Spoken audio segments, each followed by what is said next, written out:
Greetings, I am Lies. And I am Scandal. And let's play a game together. Let's drag forth a memory together. Okay, Yes. So the music got super quiet here.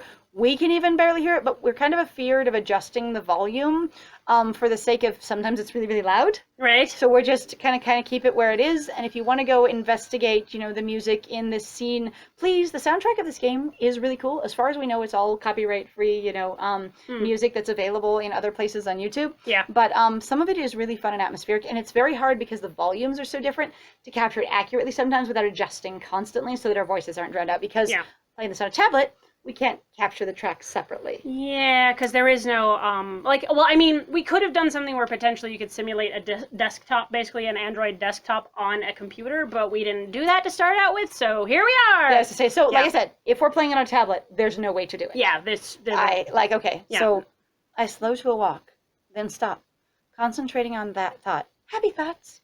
Oh, fighting the lethargy in my limbs and my mind. Lethargy. That is pulling me down into the swamp. I drag forth a memory. I've been here before. I saw Julian talking to the hangman in this realm. But he didn't stay here. He chose to come back. He chose life. But as far as we know, this also wasn't death. The hanged man didn't specify, you'll die and stay with me and this will be your afterlife. Yeah. He literally was like, you could spend your life here learning.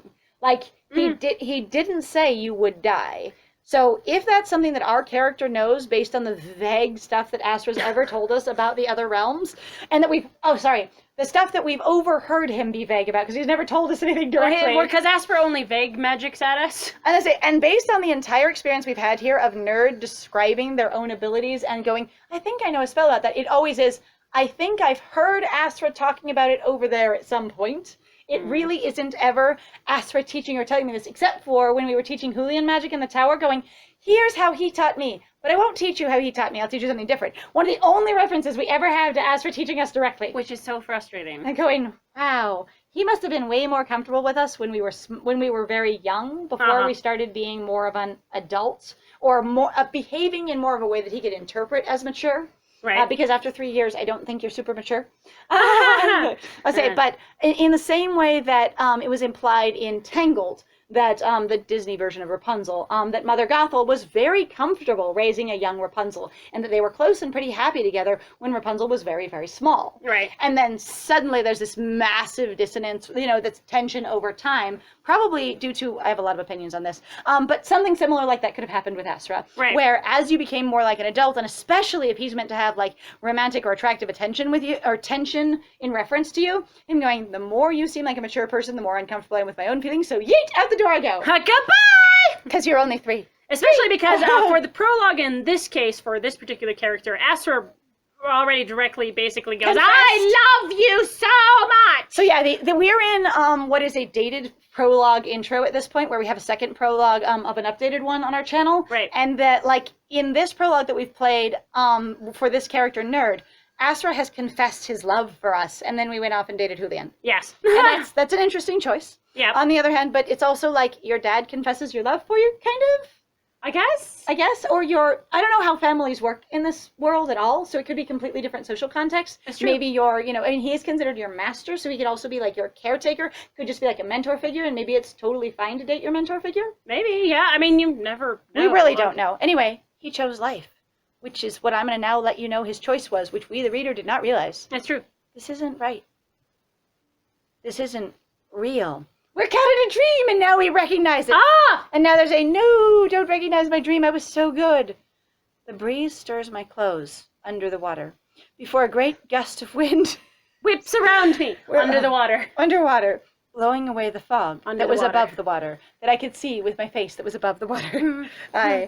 A familiar structure emerges in front of me. Is it the tower? Oh my God! Okay, so I've been very interested in the implied structure in the far parts of this realm. Yeah, I know. Like, I've never mentioned it before, but in the Hangman's realm, in the back, mention it, going like, what is that? Going, what is this? It's almost like a giant bridge or something, implied by the sort of circular pylon structure back here. Right. On the right-hand side, because I can't tap or things will move forward. I would say, and then in the back, directly behind, there's like towers and things, almost like, turrets or, again, like towers kind of thing. Like it implies there's a whole world with physical infrastructure here. Yeah. And it's interesting. A familiar structure emerges in front of me. What is it? Oh no. Oh, Oh. okay. It stands on a lonely island, waiting oh so patiently for me. Is it an elevator? Ha! Okay. Ah! If you're not familiar with the elevator meme, you need to go watch the elevator episode. Because Okay, holy also shit. at the same time too, I'm having a problem because again we're shifting still in that mild way of going here's first person perspective, here's talking to the reader kind of thing, because waiting oh so patiently for me, that is a very particular basically thing to say for first person's perspective, even though there have been other things where we've still been using, I don't know, it just annoys me because it stands out so bad. Like, also, again, waiting oh so patiently. I still have a problem with this illustration in reference to things of going, this was supposed to be a cage standing by itself in the middle of a room. The wall doesn't make any sense if it's a cage standing in the middle of a room, unless there's also a basically bricked box around the cage, and then why not mention it? Right. And so that, but like, apparently the structure is the entire dungeon itself, because there's a wall here, not just the elevator. And we recognize it on an island over there and go to the island. I think they waiting oh so patiently for me, yeah, it is speaking very much to the reader of trying to give you gravity rather than what nerd would have in their head. Right. The gate is open. It won't stop me, even though I don't have blood on my hands. The blood of others. Oh, the lift to the dungeon. Oh, it's a lift now. My apologies. Oh, whoops. Where Julian labored to find a cure. Aye, the hardest of labors. I can sense him down there.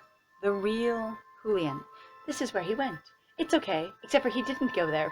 And actually, when he did go there, in the real world, in real life, he locked me out like a total troll. And honestly, this lock has got to be pretty damn small. Oh, actually, it's got to be really, really broad for the size of the grate. Okay, if the cage is only big enough for one person, as they specify over and over and over again, it's only big enough for one person. They did.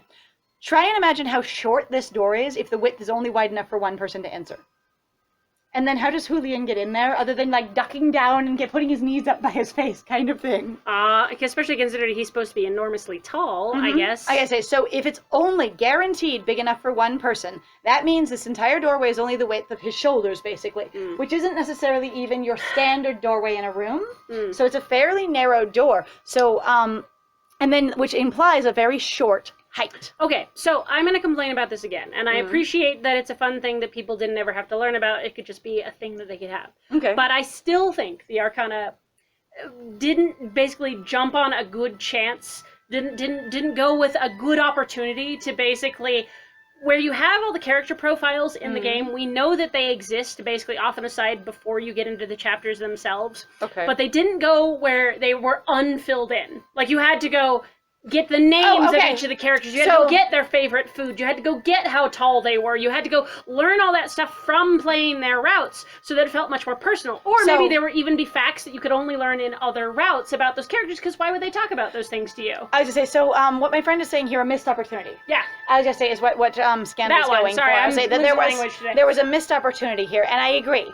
In that, like, because this is like, Julian's being this tall. How tall is Julian? How tall is this thing? And I still love my headcanon of Muriel had to ride on top of it because he couldn't fit inside it, because it's the size of a normal person. Right. And again, only one person can fit in there. And I also want to know, what's the height of a normal person to you in this Or world? what is the size of a normal person? What's a one-person unit for you? Right. Like, what is your average one-person unit that can only fit in here? Could Nerd, being very small, with Pasha, who's also fairly small, fit in there? Especially considering the fact that, let's say, just as an example, some countries use imperial math systems, and other places like the United States, we use metric. Right. You know, we don't use metric. We use imperial. The other one. We use imperial. Some places use metric. But that would be like a good way of like pointing out, going, by the way, they're not the same size. And are we also talking about basically the thickness of the people? Thick. And going, could Valdemar and, you know, someone who's stringy and skinny also fit in there? Right. You know, and then they would have room because they're not the size of one person together. They're the size of one person together rather than alone. Right. And going, these are the questions I have. All right. So I can sense him down there. The real Julian. Now that's Hashtag questions. But I was going to say, but the missed opportunity is really going, we've gotten a lot of people saying, there's all this stuff you can find out about them outside of the game, and we really would like to find out about them inside the game. I don't think there should ever be, for me, well, it's valuable to know what their favorite food is unless it's told in the game somewhere. Right? I think that's super cool. Like asking questions that don't apply to anything, such as if they were in the modern world, what kind of stickers would they like? That's fine and fun. And we ask that kind of ridiculous stuff about our own characters all the time. Oh, yeah. I'll say, but if it's relevant ever to in-game, I feel like you should learn it in-game. Well, and there's also the thing of that you could make it relevant. That thing that I actually talked about in the previous episode of going, you could have used, for example, the snowball scene as a way to basically extrapolate and learn more about the character. That is a way to use those side scenes to make you feel like you know those characters more, rather than going, we couldn't talk about them because you already know that their favorite food is blackcurrant pie or whatever the shit. Like, it doesn't matter. The real Julian, not Beetle Julian. Julian. I need to go deeper. My Inception. God! This is Inception, and we need to go deeper. We've done an Inception meme. I need to go. It's fine. I need to go deeper. Quick, Oh, check your object. Are you still in a dream? We must go deeper. The door clangs open at the bottom of the shaft. I don't remember there being a door, but that doesn't even matter. I don't That was care. really funny. What I care about, we're doing a short hop. Yep. I was like, We went down the elevator, we went through the hallways and the bottom of the shaft. And also I'm just like, the torches are lit. We talked about those torches so many times the first time we came down here. Why aren't we mentioning the state of the torches? They still have some fuel. They're still lit. They're lit again. I need to light a torch. It's right. When I step through the doorway, I feel a jolt. And for the first time since I opened my eyes at my shop, my mind feels clear. All right, now the language should get super clear and less dreamy. Let's hope. We can do it. Dozens of rusty red handprints line the walls. And suddenly, we're at the Tree of Life in Fern Gully with all the handprints. Red rum. Oh, God. Red Sorry, rum. I'm just thinking of the 900 handprints and the pictographs in Fern Gully, where she's talking about the history of the forest and the advent of Hexus. And if you haven't seen Fern Gully, that meme will make no sense to you. It's fine. All right, red handprints. Most are large enough to belong to adults, but lower down, they're small enough to be children's. But you know, because I look up and I can totally but no. Sorry, some person with really tiny hands. Hey, fuck you. I was gonna say, because no adults have small hands ever. I know. Oh my God! So my cousin, who is full on an adult, has really, really tiny hands and feet. She wears a size 3 child's shoe. So like not your you know your not your infant sizes, but your kids sizes. So a size 3. These things are itty bitty. They are sometimes comparable to a size 1 woman's shoe. Okay, like they're really, really small. Okay, these are the types of sizes that a 7-year-old wears. Yeah. As far as if I remember correctly from like sharing shoe sizes in my own my own life and stuff like that. Let's say, and also similarly small hands. She buys her gloves in the kids section. Okay, so child handprints. Her offended. There are also some really tall ass kids. There like, are. I will still tell the story of that. Again. I knew a 12-year-old who was 6 feet tall. She was huge. So my first stepdad, he actually had Marfan's, and it's an uncommon condition. I understand that, but he was his full height of 6'7" with big ass hands and feet when he was 16. So again, I get what they're going for, and they're trying to again go. It's dramatic, and it's but horrifying. Honestly, for me, I don't know if nerd would really go. Most large enough to belong to adults, but lower down, they're small enough to be children. You just look at hands on the wall and go, wow, some of them are really big and they're up high, and then there are some ones that are on the bottom and they're a little small. Or you could literally just go, if I saw hands all over the wall. I'd be like, there's handprints all over the wall. It looks like all kinds of handprints. Some of them look like they belong to children. Yeah, that's the way to... Like that's the emotional, visceral that I get from it. And specifying sizes always bothers me. Like when some I sort of, it's an author thing that I'm not a super big fan of. Yep. Yet when I look closely, the details fade into a haze, like trying to read in a dream that sometimes doesn't work. I've done that before. There was actually, recently I was just dreaming about playing Love Naked, and it was really frustrating because I spent all of my diamonds down, and I couldn't figure out how I did that because I remember trying to count in the dream, and I kept trying to count over and over again, and it was so frustrating. Yes, I've still been playing Love Naked, and yes, I'm still mad at it. It's okay. Almost every time I try to read in a dream, it is the worst possible experience of having to read things 7 different times, 14 different times. Everything moves and shifts around every time you try and read it, on and on again. It's all right. I'm dreaming. I've been dreaming this whole time. We've confirmed! It is Inception! We're in a dream! Ah! But while this place is also a dream, it's not my dream. Because we have to focus on Julian because we don't have a character. Right here. Oh my God! Yes! My friend hadn't even Oh seen my God! the writing I yet. leaned away yelling off. Oh, it's okay. I'm fine. Because again, this whole thing has seemed like Julian's story, not our story. Even though We are a mysterious We got specific person. direction from the star going, we have to focus on the main character. And we went, yeah, we're going to focus on the main character. And then they immediately had to run into somebody else. And go back to Julian's story. Okay, developers, I got to tell you, you should have never said that you could play whoever you want. You should have picked somebody and gone with it for each route. You pick a different character for each route and you wrote that character's story. And then encouraged people on your own blogs to go, you guys can do your own, basically, ideas, though, however you want. Because that's what people do all the time. Scandal here is very irritated at the particular language with which this game has been pitched and advertised over and over again in the past,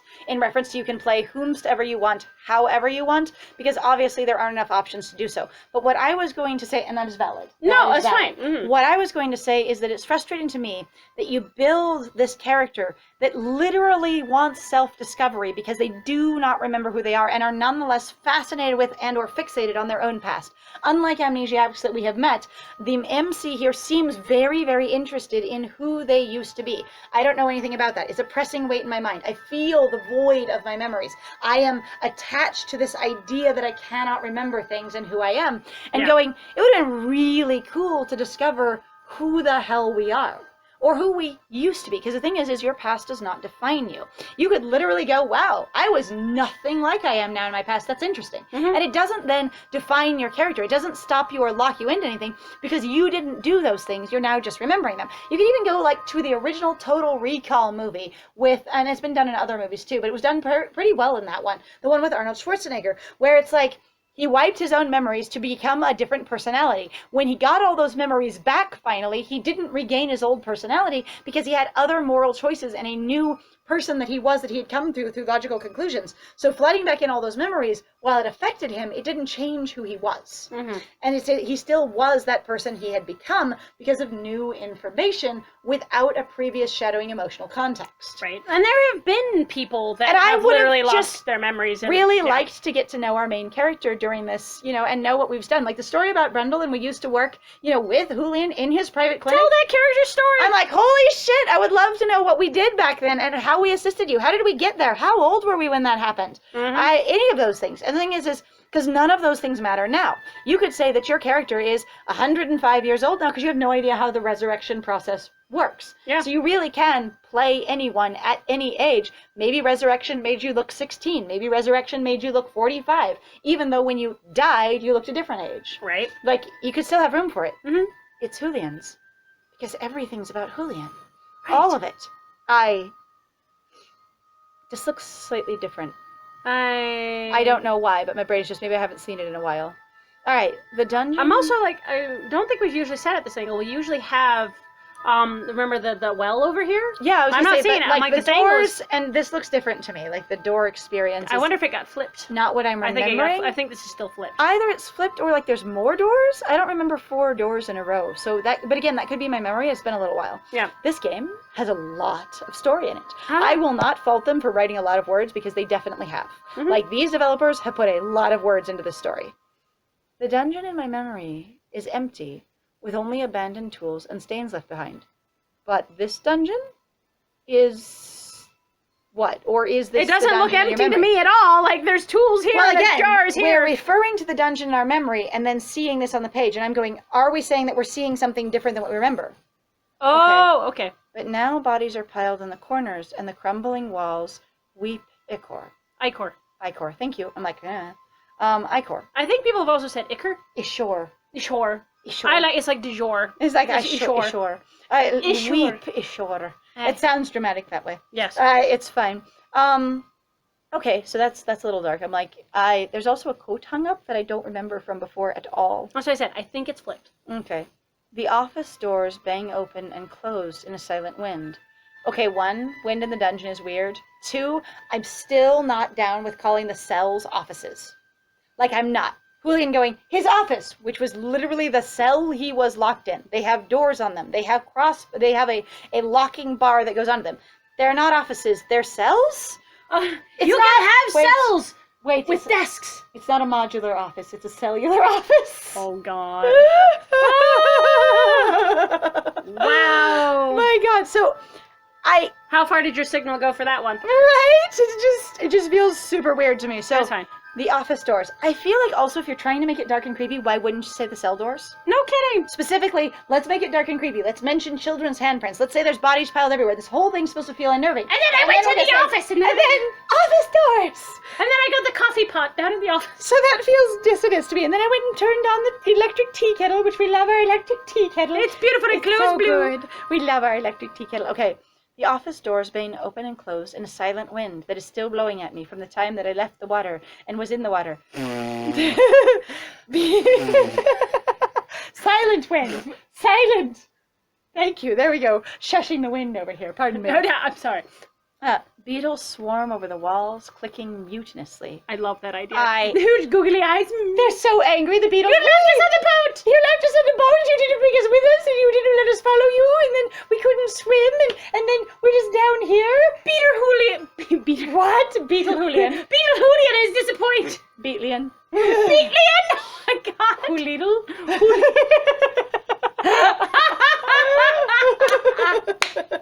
Holy shit, okay. Hooliddle. Little. Okay. The beetles swarm over the walls of the office. Okay, now the sitcom The Office is very sad. It's covered in beetles. Damn. Okay. No! The office doors being open and closed in silent wind. Beetles swarm over the walls, clicking mutinously. Okay, but do they swarm over the bodies or the floors or anything else? There's literally the floors. The bodies on the floor. Let the bodies hit the floor. The beetles are angry because they're stuck on the wall and can't eat the food on the floor. That's why they're mutinous. Okay, that I makes got sense. it. No, this can't be. This can't be. Why is it working? This is back when we saw him in that memory. It is, except now he's wearing the wrong costume. He is. He said, I love the idea, again, that somehow our mental imprint of ourselves, our idea of who we are as an intrinsic person, now includes our one-time use masquerade costume. Yep. That who he sees himself under all the clothes, his psychic imprint of himself, his astral projection, is him in his ball gown, his ballroom. His ball dress, his ball dress, his fancy dress. His ball gown works fine. His masquerade dress. Uh-huh. And I'm going, so it's like Neo seeing himself in, the Matrix and going, this is your imprint of who you are. You have hair, you look awesome, you're toned and fit, kind of thing. And going, he sees himself always in that costume. He's like, I have become one with this costume. He's like, when I found it and I put it on, I was so grimy, it just fused to me and it was part of my identity. And then when I removed it, I suddenly could go in a bath and it was so good. But then I put it back on and it fused to me again and it's who I am. It is. It's not a phase, Mum. And Mum. And I think you need to realise it's not a phase. It's not a phase. Nerd, I think it's a phase. No, it's not a phase! You Big tall man. Want to change your clothes at some point. No, it's not a face! It's who I am. It's who I am. The real me. I'm so glad to know the real you, finally. It's perfect. Crunch, finally, I've been seen. All right. Julian huddles over. Just like the distance is so strong, I apologize. Julian huddles over a table, talking frantically to himself. And bitches have butts and yelling frantically to himself. The beetles slowly crunching in the flapping doors that are hitting against the door jam and just cracking and munching more of these beetles slowly as they slam closed and create this weird, unnerving beetle mash. If the walls are covered with beetles, how do we see the ichor running down them? Hang on, they're not that covered. If you can see the ichor, it's not a very good blanket. You need more worms in your worm, a bead curtain. Yeah, your beetle curtain. your beetle curtain's not very good if you can still see the ichor running down the walls. Yeah, you're not good enough. Sorry.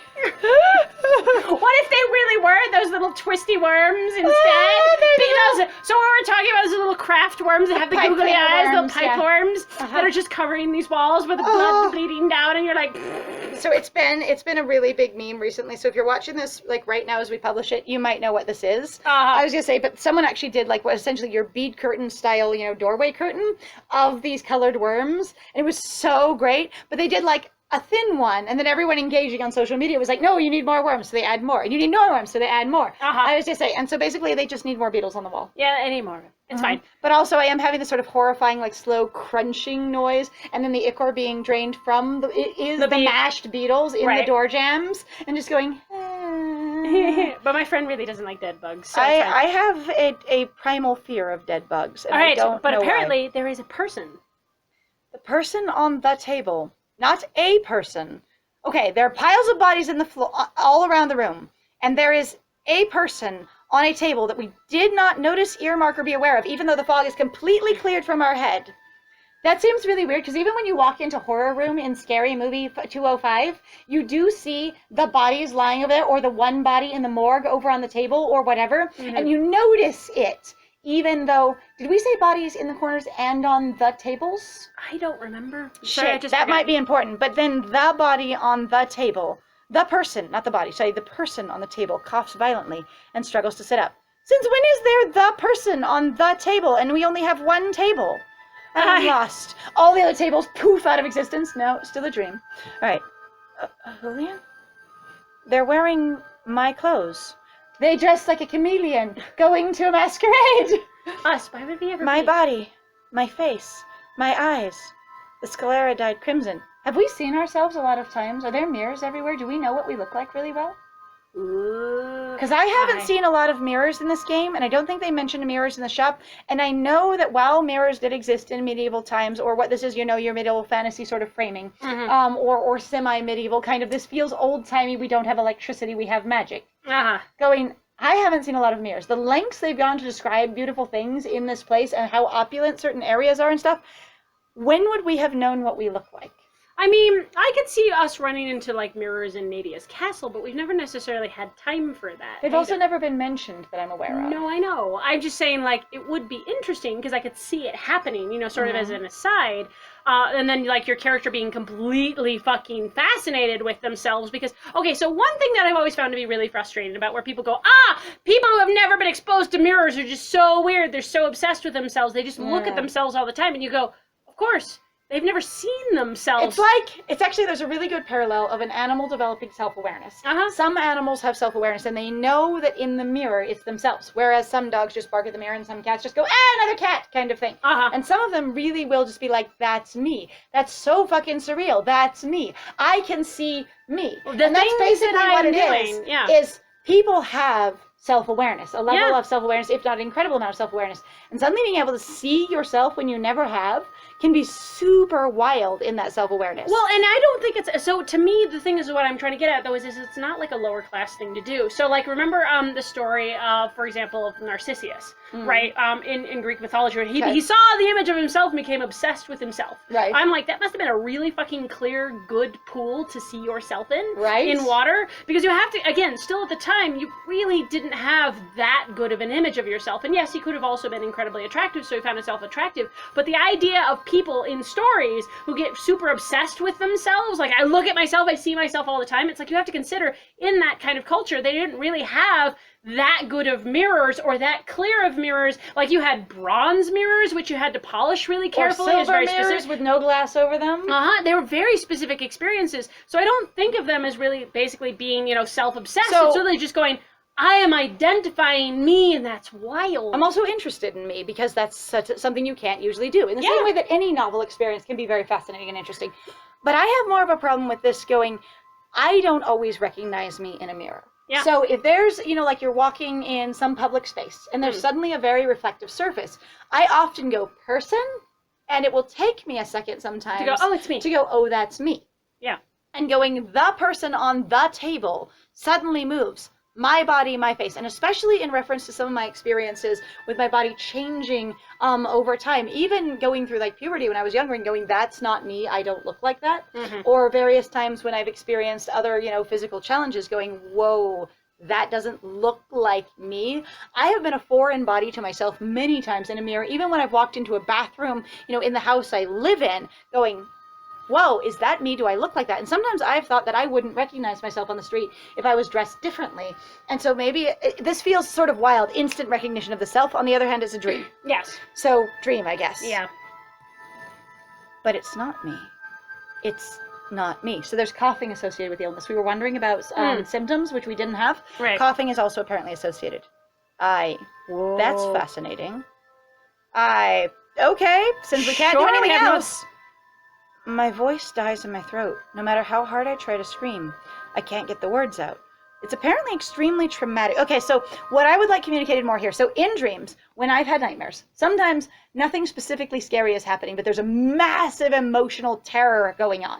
Like the emotions are part of the dream, and they aren't necessarily in concordance with what's going on in reference to what your real reactions would be. Right. And I would like there to be this amazing emotional experience conveyed here, instead of it just having to be basically interpreted from the words. Right. I would like to feel it writhing through us. I would like to feel the nerd drowning under it and suffocating in the overwhelm. I would like to feel it sort of just rushing into the back of your mind as you go, that can't be me, rather than the words sort of just implying it. Because right now, my voice dies in my throat. Why were we trying to scream? Yeah. Why was this freaking us out? Except for, sure, you can go, well, I assume this is horrifying. But let us know that the character feels it's horrifying. Okay, but that's the thing that I was talking about, of going, because they chose not to write to a specific character experience, you've lost a lot of what they could have written. Okay. Like, that's what bothers me the most, of being like, there's a lot of potential here, but what I feel like they lost out on was going, because we're trying to just make this more generic for more people to have accessibility. Of having a blank slate of a character. Or having, more options, more ways you could put yourself into this.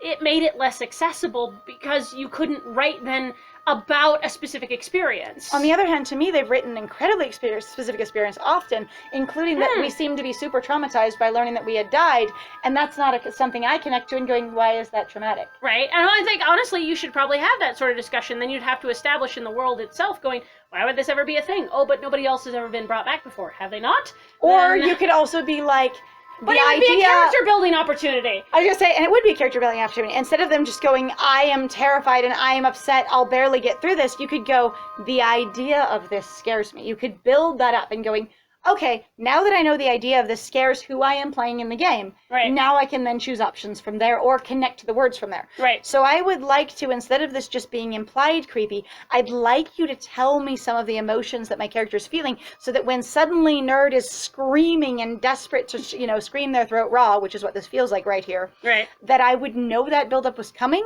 because that cracked words thing just felt weird to me, rather than a yes, absolutely. Okay. So also, it's a thing that I had to learn, and it's a thing that I feel like some writers miss out on a lot, is that most horror, or most basically like true creeping, crawling terror or even anger isn't sudden. Anger is not immediate. Anger is a very built up over time. It's a secondary emotion. But it's also a thing that you work up to. It's not I was just suddenly angry. No, you were not suddenly angry. You had a bunch of knives and needles digging in all day, over the whole day. Things came up. This thing pissed you off. That thing started to happen. And then you blew up. And you suddenly lost control of your internal anger. You suddenly were externally angry. Yes. I was saying, and that's the thing I'm talking about here. With fear for me, of going, it should be building up, because I think what they're going for with the screaming, I assume, is fear. I don't even know. Maybe it's something else. Maybe it's anger. Maybe it's frustration. Unless you're going for really like that jump scare. But that's a very reactive, it's not actually like true fear. But also, to me. Jump scare isn't no matter how hard I try. Yeah. Because jump scare is I squeak once. Yeah, you what? I keep trying to squeak over and over and over again to get the fear out for this one jump scare. And I can't breathe, and it starts hurting, and I can't breathe, but I'm still trying, and I can't. But it's only this one jump scare right here, not anything else. Yeah. And that's again what I'm talking about. Like, if you're going for like terror, for this real crawling, creeping horror that has been crawling in the background, I haven't picked up on it really at all. And again, it's probably not helping because there are two of us. Again, so there's that level of playing together versus playing on your own. So I think we're just going to stop right here with that lovely experience and kind of trying to discourse. If you have opinions on this, or if you want to share your experience with the scene, playing it, by yourself, possibly in a dark room at night, not knowing it was coming. I say we would love to hear about it. We do really appreciate your comments. We have loved how much community has built up over the course of this game. I don't know how much is really left in this game, but I know we're near the end of the actual chapters. So there's going to be more of this, hey, thank you so much for joining us. This has been really cool. Please, we'd love to hear more of what your experience was now that we're further in the story. Yeah, and we've also had more experience now. So there's less to spoil the farther we get along, because we've already seen it. Yes, but we don't know what everybody else is going to look like. So. But in the meantime, we'll try and get the words out in the next one. Yeah, so thank you very much for joining us. If you like what we do, please feel free to like, comment, and subscribe. And please also feel free to share our videos if you're having a good time with us. It actually really helps us out. Yes. If you also would like to support us more directly, please feel free to go check out our Ko-Fi or our Patreon. We've got some links in the description down below. And I have been Scandal. And I have been Lies. And it was great playing with you. Bye!